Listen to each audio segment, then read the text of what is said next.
हमें संसद क्यों चाहिए? अभी हम लोग इस पाठ का अभ्यास कर रहे हैं।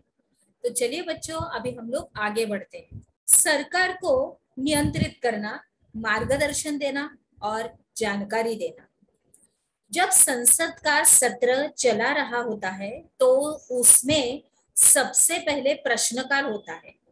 प्रश्नकाल एक महत्वपूर्ण व्यवस्था है और इसके माध्यम से ही सांसद सरकार के कामकाज के बारे में जानकारियां हासिल करते हैं। अभी इसके जरिए संसद कार्यपालिका को नियंत्रित करती है। सवालों के माध्यम से सरकार को उसकी खामियों के प्रति आगाह किया जाता है। इस तरह सरकार को भी जनता के प्रतिनिधियों यानी सांसदों के जरिए जनता की राय जानने का मौका मिलता है और सरकार से सवाल पूछना किसी भी सांसद की बहुत ही महत्वपूर्ण जिम्मेदारी होती है।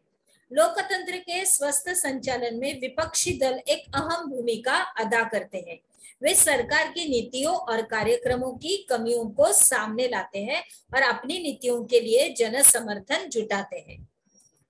आगे बढ़ते हैं बच्चों। सांसदों के प्रश्नों से सरकार को भी महत्वपूर्ण फीडबैक मिलता है और इसके चलते सरकार चुस्त रहती है।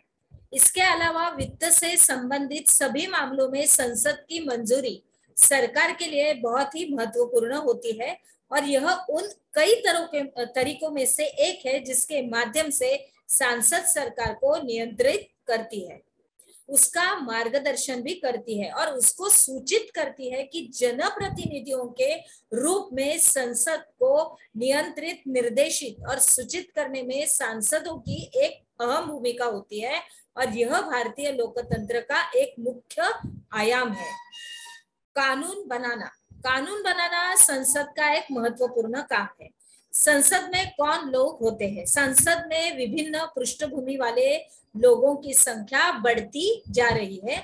अगर हम लोग उदाहरण के तौर पर लेंगे तो अब ग्रामीण पृष्ठभूमि वाले सदस्यों की संख्या पहले से ज्यादा है और बहुत सारे क्षेत्रीय दलों के सदस्य भी अब बढ़ गए हैं और जिन समूहों और तबकों का अब तक संसद में कोई प्रतिनिधित्व नहीं था वे अब चुनाव जीतकर आने लगे। देखने में ऐसे आया है कि प्रतिनिधि मूलक लोकतंत्र अपने समाज को पूरे तौर पर सही ढंग से प्रतिबिंबित नहीं कर सकता और यह बात साफ साफ दिखाई देने लगी है कि जब हमारे हित और अनुभव अलग अलग होते हैं तो एक समूह के व्यक्ति सबके हित में आवाज नहीं उठा सकते और इस बात को ध्यान में रखते हुए संसद में कुछ सीटें अनुसूचित जातियों यानी एससी और अनुसूचित जनजातियों यानी एसटी के लिए आरक्षित की गई है।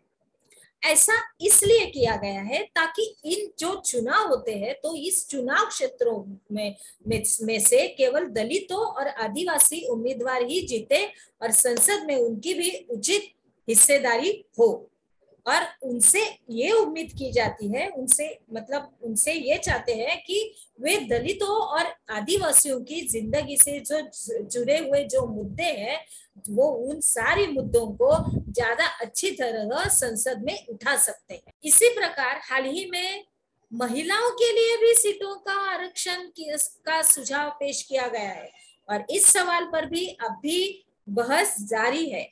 60 साल पहले संसद में केवल 4% महिलाएं थी और आज भी उनकी संख्या 11% से जरा सा ऊपर ही पहुंच पाई है।